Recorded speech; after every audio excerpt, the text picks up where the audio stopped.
never stop working. You never stop working. Even when I don't see it, you're working. Even when I don't feel it, you're working. You never stop working. You never stop working. Even when I don't see it, you're working. Even when I don't feel it, you're working. You never stop working. Never stop working. Even when I don't see it, you're working. Even when I don't feel it, you're working. You never stop working. You never stop. And you are waymaker, miracle worker, promise keeper, light in the darkness. My God, that is who you are. You are waymaker, miracle worker, promise keeper, light in the darkness. My God, that is who you are. And that is who you are. That is who you are. That is who you are. That is who you are.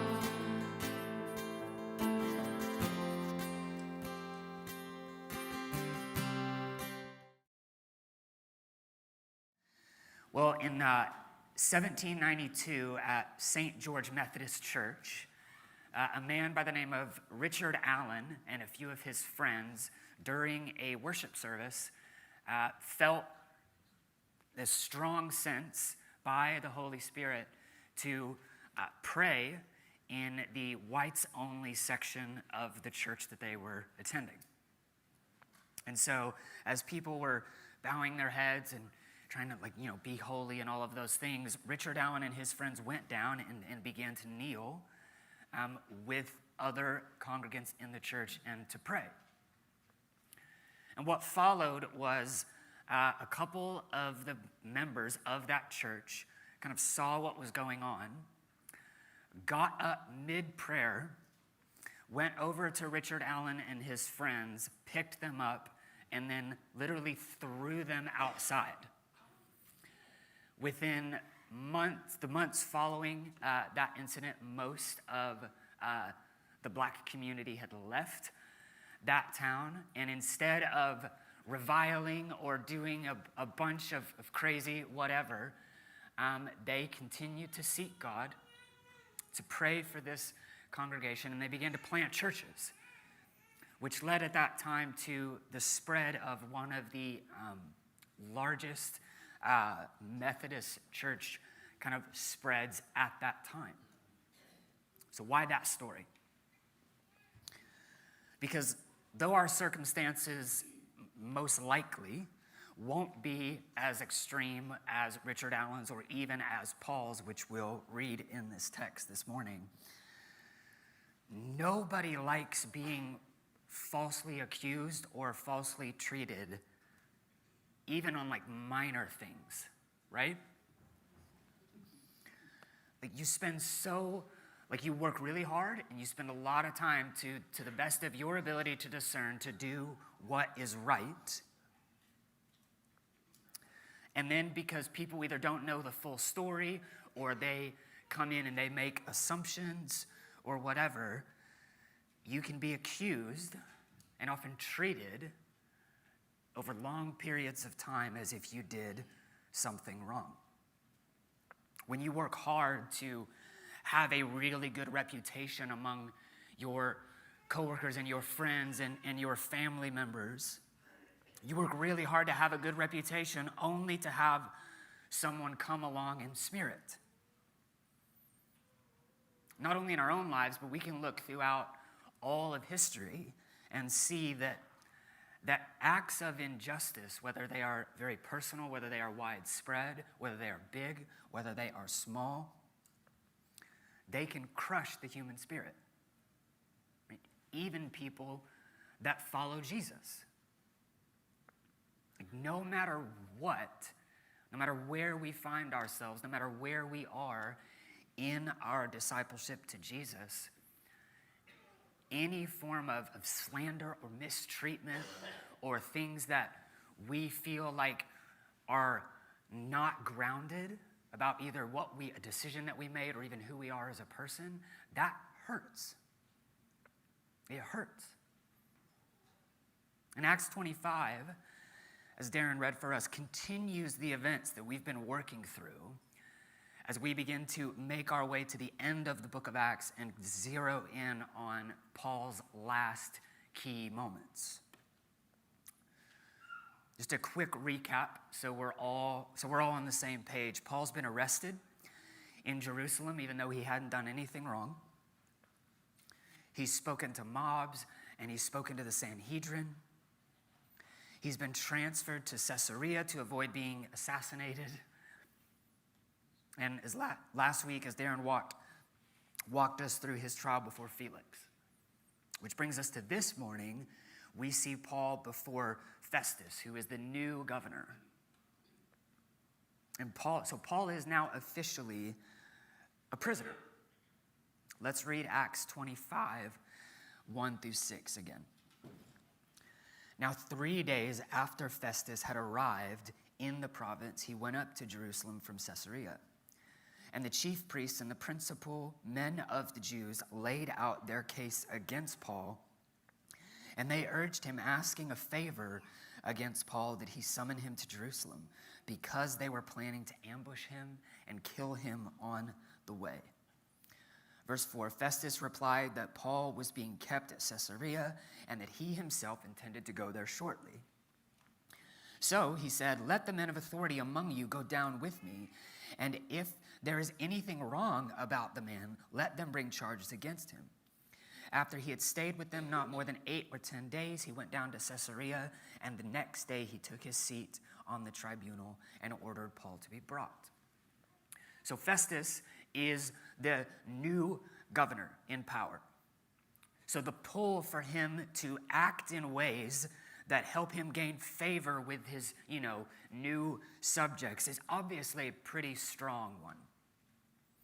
He most likely knows that his predecessor, Felix, had kept Paul in chains, even when they didn't have much of a case against Paul to begin with.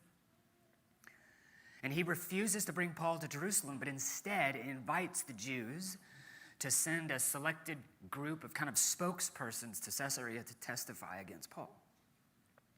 Now, the text isn't clear about whether or not Festus knew about the Jews' plot to murder Paul, or if he had some other reasons for making these decisions. But what we do know is that in the background, again, it's not super explicit, but in the background, God is protecting Paul, even in the midst of circumstances that are less than ideal. And the Bible is full of people who have been falsely accused, and Paul would have had that reality in his mind during this time.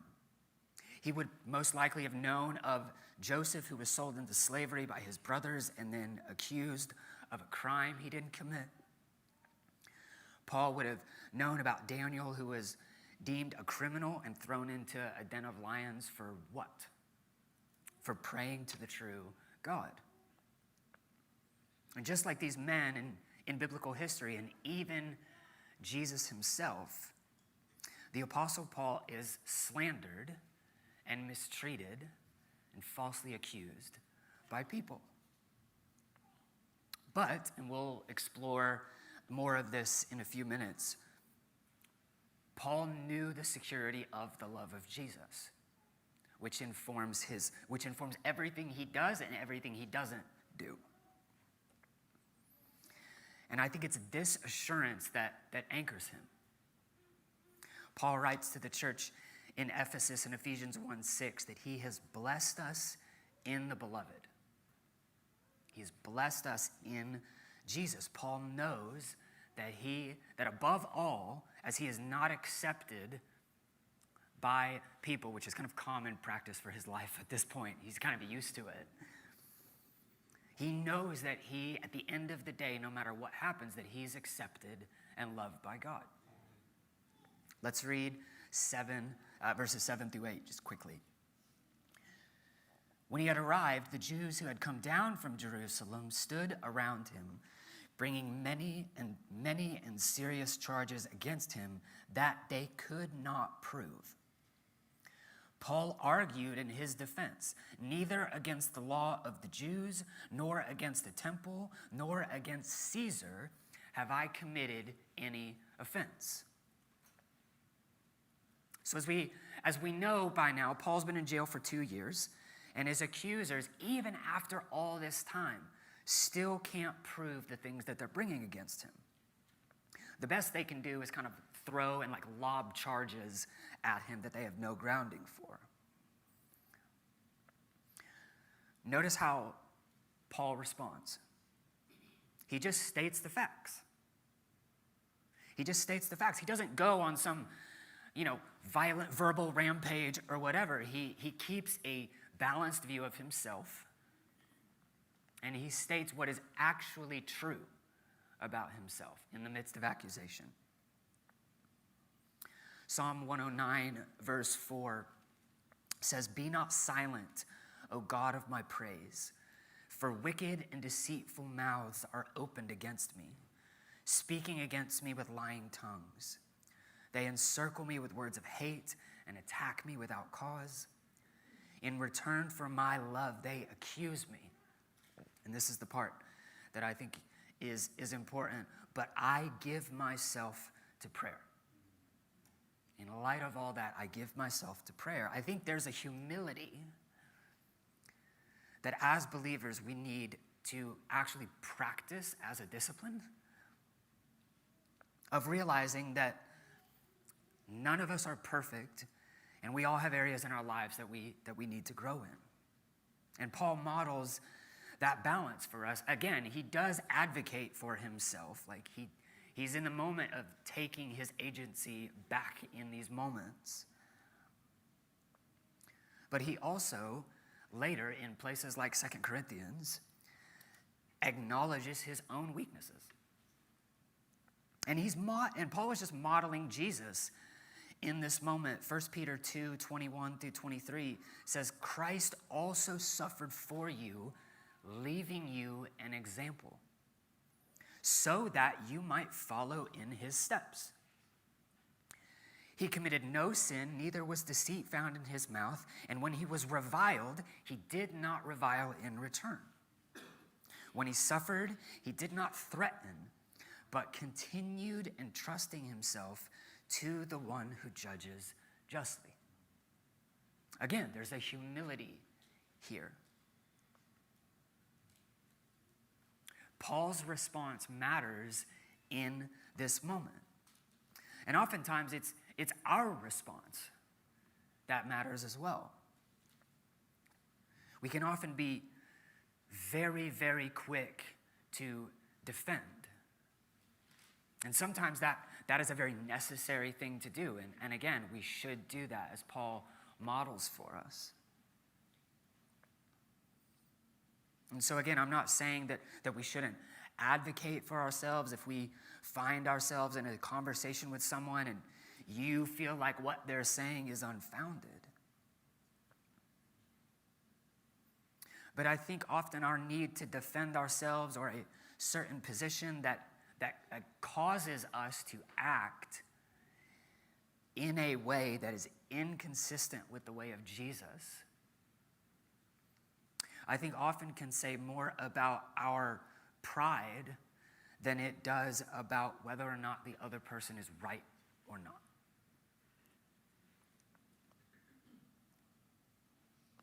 Acts 25, let's look at verses 9 through 12. "But Festus, wishing to do the Jews a favor," there's that again, "said to Paul, 'Do you wish to go up to Jerusalem and there be tried on these charges before me?' But Paul said, 'I am standing before Caesar's tribunal where I ought to be tried. To the Jews I have done no wrong, as you yourself know very well. If then I am a wrongdoer and have committed anything for which I deserve to die, I do not seek to escape death. But if there is nothing to their charges against me, no one can give me up to them. I appeal to Caesar." Then Festus, when he had conferred with his council, answered, "To Caesar you have appealed, and to Caesar you will go." And so we see Festus once again trying to, at the outset of verse 9, work the situation to his advantage. Right? There's a contrast, I think, of the pride of Festus, who's motivated by control and power, and the humility of Paul, who is, because he is trusting God, surrendering to whatever happens. Festus is looking after himself when Paul declares that in verse 11, "If then I am a wrongdoer and I have committed anything for which I deserve to die, I do not seek to escape death." A question that I had in reading and preparing for this morning was, why all of a sudden is Festus willing to do the thing he wasn't willing to do earlier? Which is to transfer Paul to Jerusalem for trial. But I think to Festus's credit, a very small way, he does give Paul a choice. He says, "Do you wish to do this?" And Paul's response to the king is pretty admirable. Let's read verses 10 and 11 again. "But Paul said, 'I am standing before Caesar's tribunal.'" Again, he's continuing to state facts. "Where I ought to be tried. To the Jews I have done no wrong, as you yourself know very well. If then I am a wrongdoer and have committed anything for which I deserve to die, I do not seek to escape death. But if there is nothing to their charges against me, no one can give me up to them. I appeal to Caesar." So Paul once again is declaring his innocence.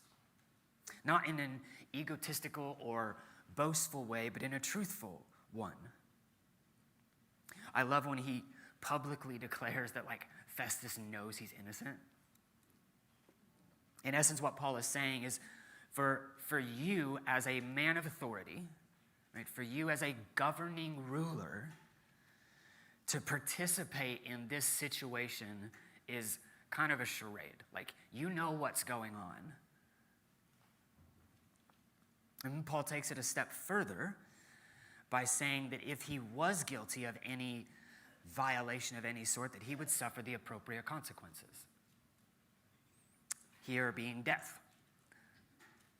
And then at the end of verse 11, Paul, the scriptures say that he appeals to Caesar, which what that basically means is that he knows that he's not going to get any justice from Festus or the people that are bringing these charges against him. And so he appeals to the emperor himself, which was his right as a Roman citizen.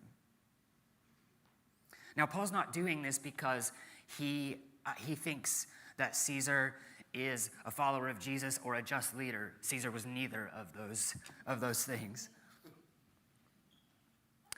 But he's making this appeal because he had felt led by the Holy Spirit that he was to minister in Rome.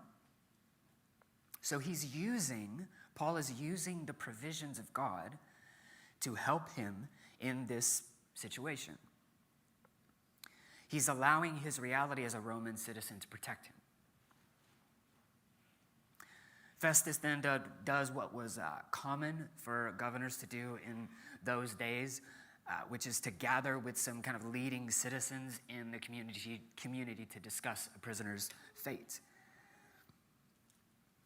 And eventually they get to a point where they come to the conclusion, well, we have to honor Paul's citizenship, and so if he wants to go to Caesar, then that is where he's going to go. But before he is sent, Paul's introduced to some of Festus's visiting guests, which we'll get to in verse 13. And that brings us to his encounter with King Agrippa and his daughter Bernice. And for our purposes, that's really all that's important to know about these two figures is they were very well known among the Roman Empire and had lots of connections. So let's read 25 verses 13 through 22. Now when some days had passed, Agrippa the king and Bernice arrived at Caesarea and greeted Festus. And as they stayed there many days, Festus laid Paul's case before the king, saying, "There is a man left prisoner by Felix. And when I was at Jerusalem, the chief priests and the elders of the Jews laid out their case against him, asking for a sentence of condemnation against him. I answered them that it was not the custom of the Romans to give up anyone before the accused met the accusers face to face and had an opportunity to make his defense concerning the charge laid out against him." Festus is basically catching Agrippa and Bernice up on the events of the last few days. "So when they came together here, I made no delay, but on the next day took my seat on the tribunal and ordered that the man be brought." Verse 18. "When the accusers stood up, they brought no charge in his case of such evils as I supposed. Rather, they had certain points of dispute with him about their own religion and about a certain Jesus who was dead, but Paul had asserted to be alive. Being at a loss of how to investigate these questions, I asked whether he wanted to go to Jerusalem and be tried there regarding them. But when Paul had appealed to be kept in custody for the decision of the emperor, I ordered him to be held until I could send him to Caesar. Then Agrippa said to Festus, "I would like to hear this man for myself."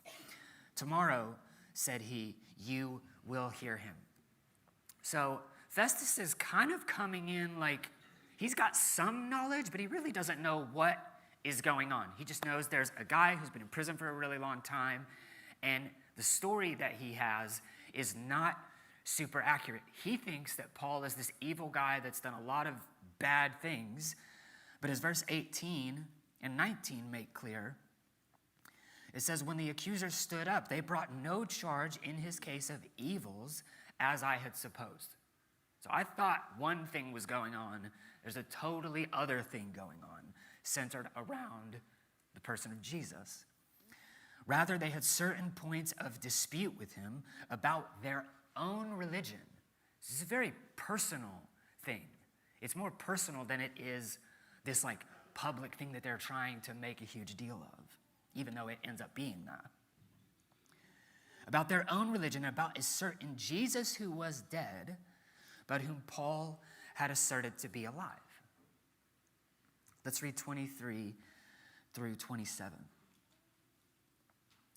"So on the next day, Agrippa and Bernice came with great pomp, and they entered the audience hall with the military tribunes and the prominent men of the city. Then, at the command of Festus, Paul was brought in. And Festus said, 'King Agrippa and all who are present with us, you see this man about whom the whole Jewish people petitioned me, both in Jerusalem and here, shouting that he ought not to live any longer. But I found that he had done nothing deserving death. And as he himself appealed to the emperor, I decided to go ahead and send him.'" There's echoes of Jesus' trial all over this. "But I have nothing definite to write to my Lord about him. Therefore, I have brought him before you all, and especially before you, King Agrippa, so that after we have examined him, I may have something to write." Verse 27, "For it seems to me unreasonable in sending a prisoner not to indicate the charges against him." And then we'll leave this morning with a little bit of a cliffhanger, right? That's where we're going to stop. But so Festus is bringing, basically because he really doesn't know what to do. Like, I need to bring this man before King Agrippa in order to kind of like, what is your opinion? Because I have no idea. This whole thing is kind of a mess. And as we move on in the coming weeks, we'll read about Paul's defense before Agrippa and Paul telling of his conversion. And eventually in 27, we'll see Paul sail to Rome. But in light of this text that we read this morning, I think in order to answer Francis Schaeffer's question, how then shall we live?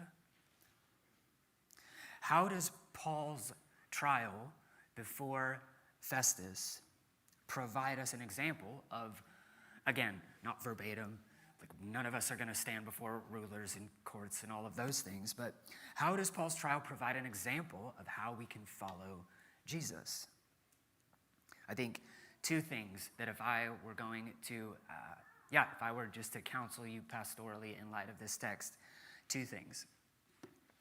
One, I would say that we need to deeply root ourselves in the love of God. We need to deeply root ourselves in the love of God. As I said earlier, Paul's grounding in the love of God influences everything he does and doesn't do in this moment. Paul communicates this desire to the Ephesian church when he writes in Ephesians 3 that according to the riches of his glory, he may grant you to be strengthened with power through his Spirit in your inner being. For what purpose? So that Christ may dwell in your hearts through faith, that you, being rooted and grounded in love, may have the strength to comprehend with all the saints what is the breadth and length and height and depth. Paul is like running out of words here. And to know the love of Christ that surpasses all knowledge. Why? Why do we need to know the love of Christ? That you may be filled with all of the fullness of God. That is a crazy statement. This is what Jesus calls abiding in John 15. Jesus says, as the Father has loved me, so I have loved you. Abide in my love.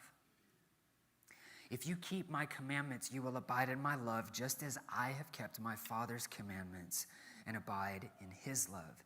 These things I have spoken to you, that my joy may be in you, and that your joy may be full.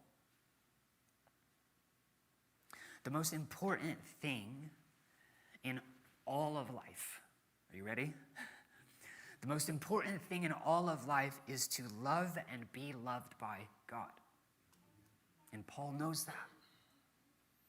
And all of that can sound like really like, Ephesians and Jesus talking about abiding. All of that can sound like really spiritual language that like if you've grown up in, like if you've been to church any amount of time, like you're kind of supposed to be like really impressed by, and it sounds really good. But it's like, what does that actually look like to do that? Like, how do we become the type of people that in the midst of accusation and slander and people smearing and tarnishing our reputation, sometimes by accident, sometimes very much on purpose, what does it look like for that not to totally derail us? Is there a practice that we can do that can move us to that end where we're honest about the reality of the situation out of a fact that we are filled with the fullness of God?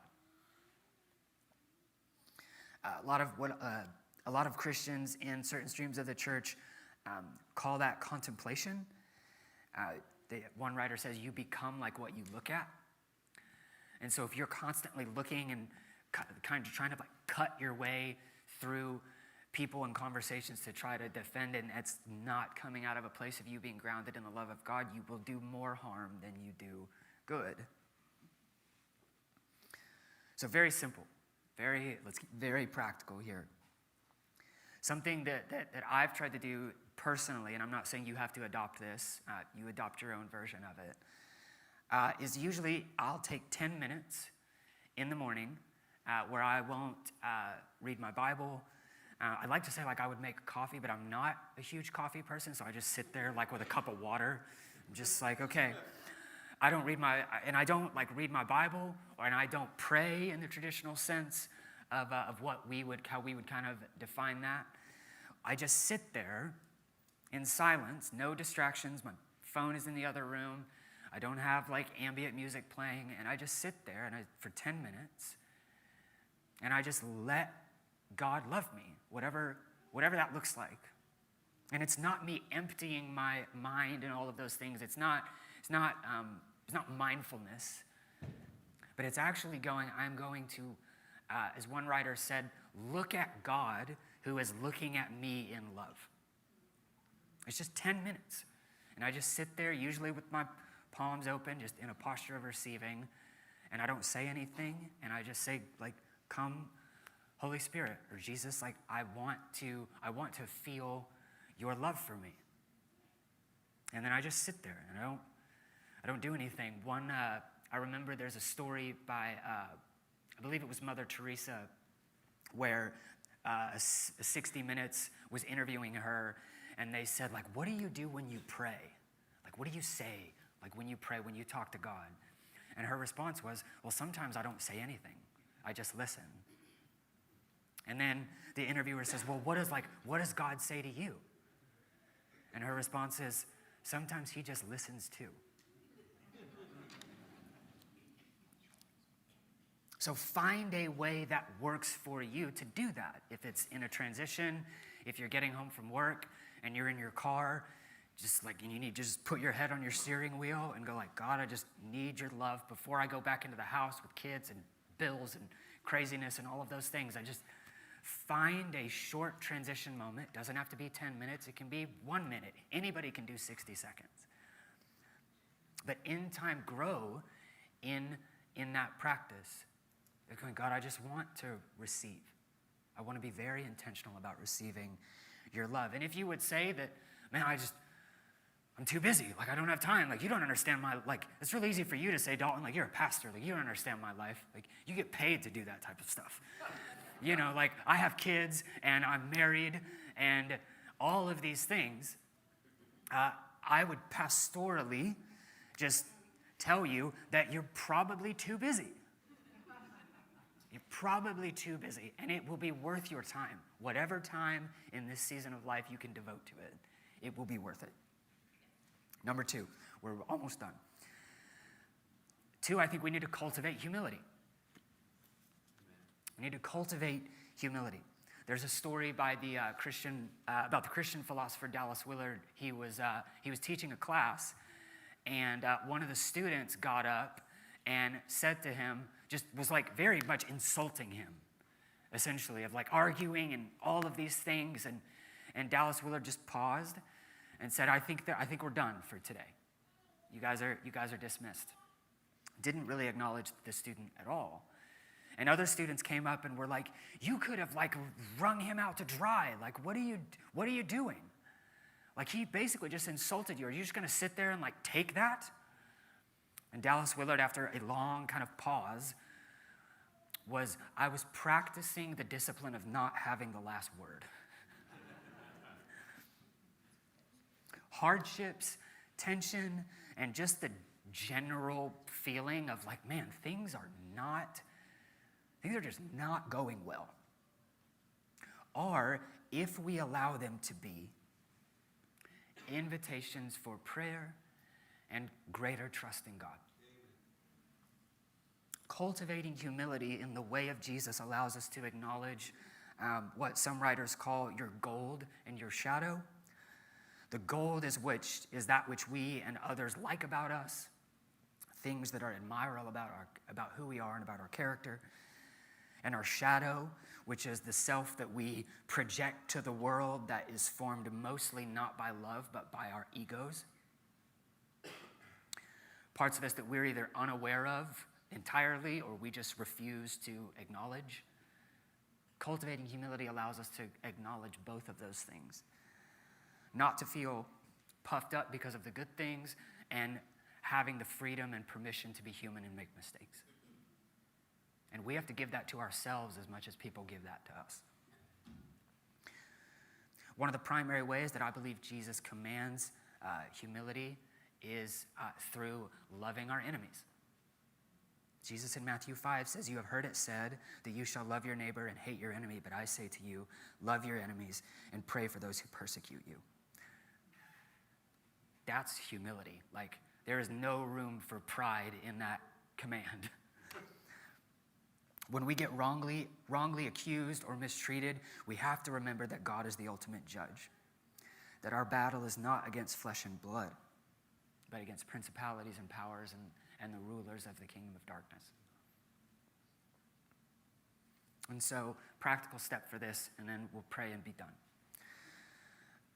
The next time that you are tempted, just in a reaction, fleshy type way, to make someone your enemy, what would it look like for you to just pause and go, I want God to be between me and this person? Whether that is your spouse in a moment of disagreement, whether that is your kid. And again, enemy is a strong language, but what I'm saying is whenever you're tempted to just be really angry at somebody, you're essentially, in that moment, they are your, quote, enemy. At least that's how it feels sometimes, of like, nope, you're not right. Again, our response matters. And Jesus' call is to pray for that person. It's to pray for that person. On a bigger scale, why not, instead of in a very charged year that we're probably about to go into, what would it look like instead of being, discipled by multiple voices? Why not use this year to remind ourselves and each other that we belong to a better country where our ultimate citizenship is the kingdom of God? Instead of being discipled by Fox or CNN or pick your media narcotic of choice, what would it look like for us to humbly go, I have certain convictions, and I have all of these things, but at the end of the day, you are not my enemy, and I am actually called to love you because you are made in the image of God.